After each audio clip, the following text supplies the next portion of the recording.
What is up, world? It's your boy Tan, and you are listening to the Wonton Wealth Podcast. Here, I'm going to unravel anything and everything commercial real estate related. And more importantly, we're going to add abundant value. So if you're ready, buckle up your eardrums.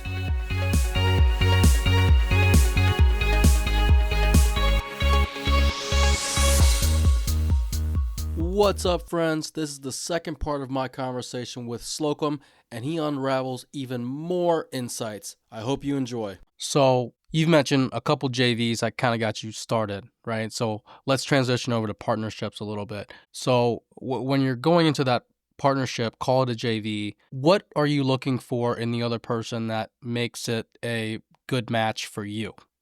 Or anybody in general, right? If you want to generalize it or just specifically for you, whichever. Yeah, a couple of things here. One of them is, the classic, what are the three things you need for a real estate deal? You need, or for real estate investing to be successful, you need time, expertise, and money, right?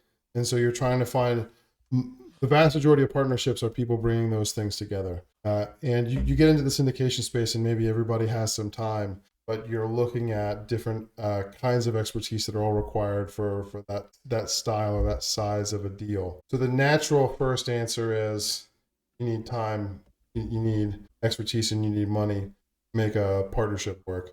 Beyond that, I've had 3 JV partnerships for transactional investing, think like wholesaling and house flipping. You buy it, and the way you're going to make money is by forcing appreciation and selling quickly, or selling quickly because it's worth more than you're paying. I've had 3 of those JV partnerships. I've had 4 JV partnerships for the sake of holding real estate. And the biggest piece of advice I have for people who are looking for JV partners, JV meaning that every partner is going to have a say in the major decisions and operations of the partnership. Biggest piece of advice I have here is that you need to know what it looks like to end the partnership before. Not only because there are some people out there who are bad actors. Let's assume the people that you want to partner with have your best interest in mind as well as theirs. They also are going to have life happen in the next few years. And for some of them, it's going to be bad things. And for some of them, it's going to be good things. For some of them, it's going to be incredible things. All of those things are going to affect their perspective on your partnership. One of the origin of TLP as a property management company was my partner in Brandon Turner's 24 unit being able to quadruple his W-2 income by going private practice. He worked for one of the largest employers in Cincinnati, and he realized that he could do his services practice. And long story, I'll leave it at, because it's not my story. He was able to quadruple his income from his career, not overnight, but in about a month. And all of a sudden, it didn't make sense for him to be, in lockstep with me, showing apartments and fixing toilets and dealing with contractors. And so, thankfully, the result of that was that we decided that we needed to hire me and pay me for the time that was being spent on those things. So that was the first property management client, if you want to call it that. Out of all of those partnerships, I would say less than half of them are still going. And it's not that I partnered with bad people. I partnered with great people, and our personal circumstances changed. And so I am more interested, having had the experience of the last 10 years, I'm more interested in partnerships when I know that hold periods are temporary. Temporary can be 5 to 7 years, but I know that our business plan is built around a sale and a specific goal that we will know whether or not we have achieved at a specific time in the future. When it comes to the long-term buy and hold, the own forever, I'm much more interested in owning that stuff outright, because I know that it's only me and my life circumstances that will dictate what is done with that part of the portfolio long term. I love that. That's why a bus has a lot of fucking bus stops. You know what I mean? Yes, I guess so. That makes sense. What are you, so for anybody who's like trying to kind of go down like the same route that you're going, like let's say they're an agent currently who has no investment experience, right? What would be like your biggest, I guess, lesson to them? Or on the flip side of that, what have you seen has been a super big mistake that newer guys that are in the smaller space do to get that prevents them from going bigger? Two-part question, sorry. Oh, good. I would say that for newer agents, newer investors, find the thing you can specialize in and focus on that you can enjoy and get really good at and deliver really good results in the agent case for your clients, but really good results for you personally, financially. Find the thing that you can double down on, focus on that. And then as you grow, make sure that your time is focused on the most dollar per hour advantaged, the most profitable activities that you can, and find the ways to delegate to other people the things that have to be done that don't have to be done by you. So there are a lot of people out there who want to be generalists. I was texting yesterday with a property manager who does office, um, normal office and medical office and warehouse and single family and multifamily. She manages all of them and she wants more of all of them. Right now, she's doing really well. She's doing really well because it's a small management portfolio. And so she's capable of putting her time into each of those things. That's definitely not where I'm coming from here. What I would say is find the one thing, the one investment vehicle, the one skill that you can be world class at, that you can be good enough at. Let's take the world class. Let's not compare ourselves to others even. You can be good enough at it that you know you can bring home more bacon than your family can. And then figure out how to delegate. So the one thing I got best at as a real estate agent was advising clients, specifically investor clients. I'm not a natural hunter. I don't get the thrill of the hunt. I don't enjoy chasing the next deal, but I do enjoy I enjoy empire building, which is part of the reason I have the management company I have, but I enjoy advising people on making good decisions. And I got really good at that. And so a lot of investors figured that out and they came to me. And I always told my clients, like, look, I probably said this to you too, Ton, because this would be how your first duplex came. You're going to see it on Zillow before I do. I'm not the one who's spending 3 hours a day looking at the MLS and Realtor.com trying to find everything. You're going to see it before I do because you're focused on your thing, and I have a lot of clients. The moment you find something, then I'll drill into it and I'll give you my advice, and we can work from my expertise. And that's how a lot of things have worked, and that's still how I build the management company now, is to make sure that I am able to be focused on the things that are my expertise, and that my efforts are focused on advising my clients on the best possible. Love that.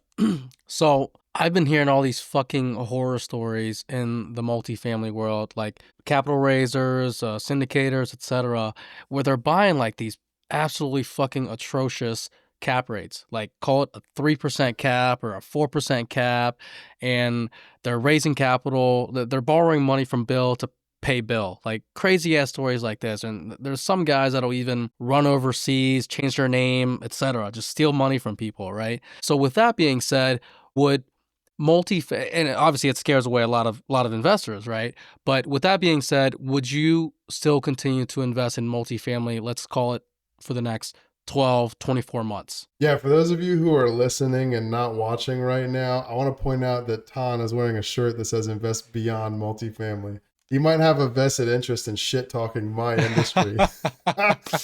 So yeah, I mean, there are people who make mistakes all the time, right? I will say my experience and my expertise is specific to the Cincinnati market.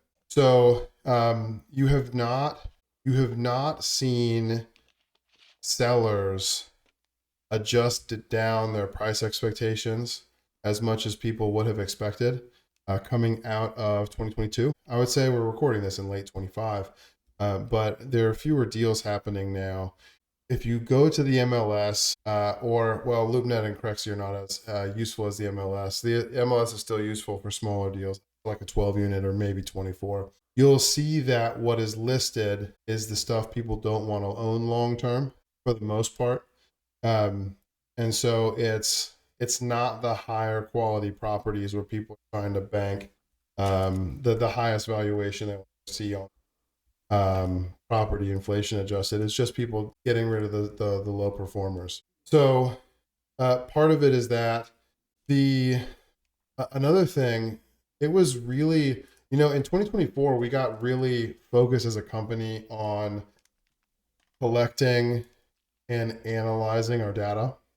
And we saw in mid-August 2024 a very acute shift in the market that we started talking about immediately. It was either August or September at the Best Ever meetup that I've been hosting now for the last couple of years, last few years, that I made the topic what's happening in the rental market. A lot of people weren't ready to have the conversation yet, checking their data the way that I was, and they may not have had as much because managing not yet 300 units, but more than 250 at the time. We saw a serious drop off all of a sudden. We thought it might be seasonality. The winter of 2014 into 15, leasing in a day.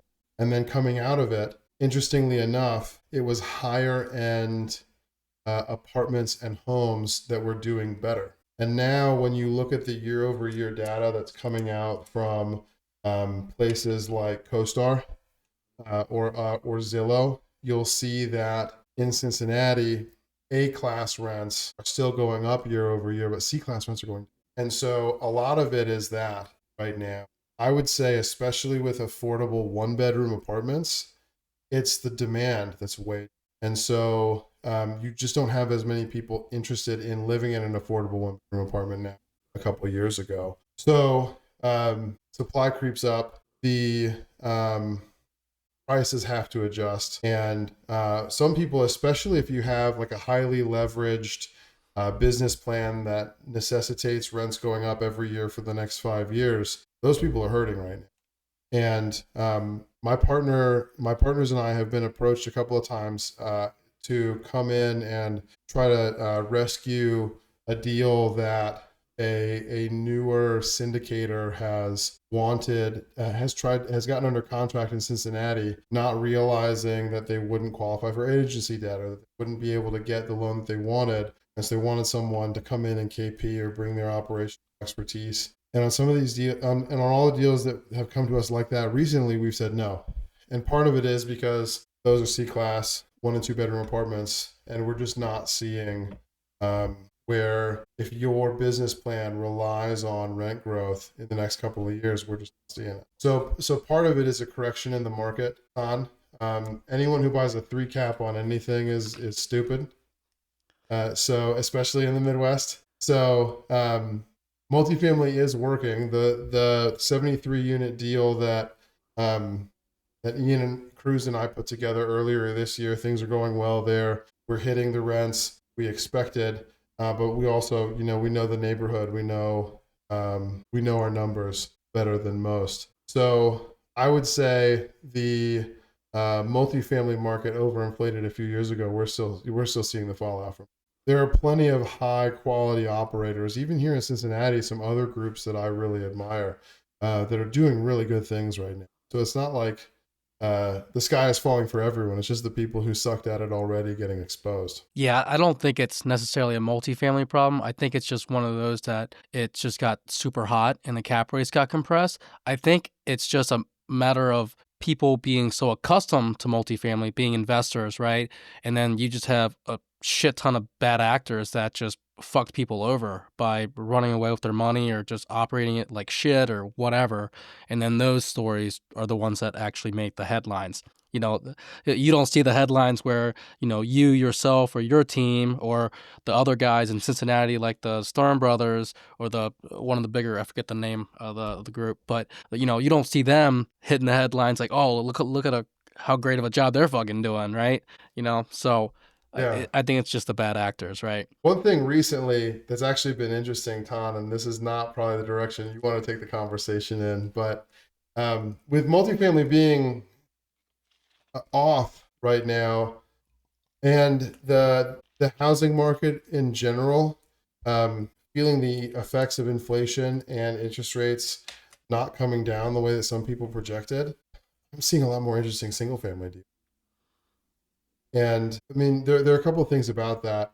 when you're looking at a house with an ARV of 200 or 165 or maybe 270, like I've bought so far this year, you can't. There's only so much money that you can make on the deal. We've come to a moment though where there are houses on the MLS that you can buy that you'll be able to buy and rehab and still be around that 70 to 75, depending on the house, 80% ARV. The deals are there. The three single families I've bought in the last 12 months are all deals that fell in my lap.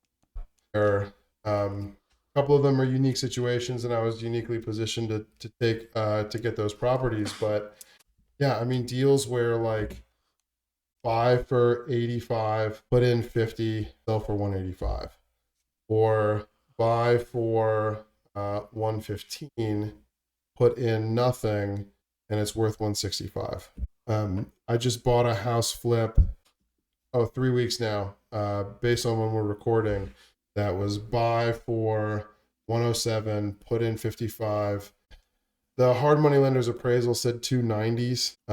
I think 270s is even too aggressive, but at 250, it's still a fantastic deal. And this is not me spending all day hunting for these things. It is me having a rock star like Matt Malott on payroll and having some of these conversations. But and the like single family numbers are working again. And so I'm picking the low hanging fruit. I love it. I love it. It's nice to look at that data, right? And have a badass Yeah. team around you. I know you got a hard stop, brother. Oh, yeah. I do, yeah. I know you got a hard stop. Before you leave us, this was very insightful. Loved it. Got to do this again sometime. But again, before you leave us, will you let us know how the audience can reach you? You know, your social media handles, site, etc. Yeah. So if you can spell Slocomb, you can find me pretty much anywhere. I'm very Googleable as Slocomb Reed. So our property management company website is tlp-management.com. I am personally not all that active on social media, but you'll find me where I exist. We have a new Instagram account that we're using to promote Three Little Pigs. It's called Your House of Bricks. Got it. I'll have those in the show notes for you guys. Again, Slocomb, thank you so much, brother. Appreciate your insights as always. Appreciate you, Tom. Glad to be here. Thanks again. And that's a wrap. If you've made it this far, that means you've listened to the entire episode. So thank you. I hope you enjoyed it. And if you did, please leave a review on Spotify, Apple Podcasts, or wherever you're listening from. And if you've learned something or found it useful, share it with one of your homies. And if you want to get in touch with me, I'm pretty active on IG. My handle is pro_TANH. Reach out, let me know what you liked, what you didn't like, or what you want to hear about in the future. I'm here to tailor this to you. Until next time.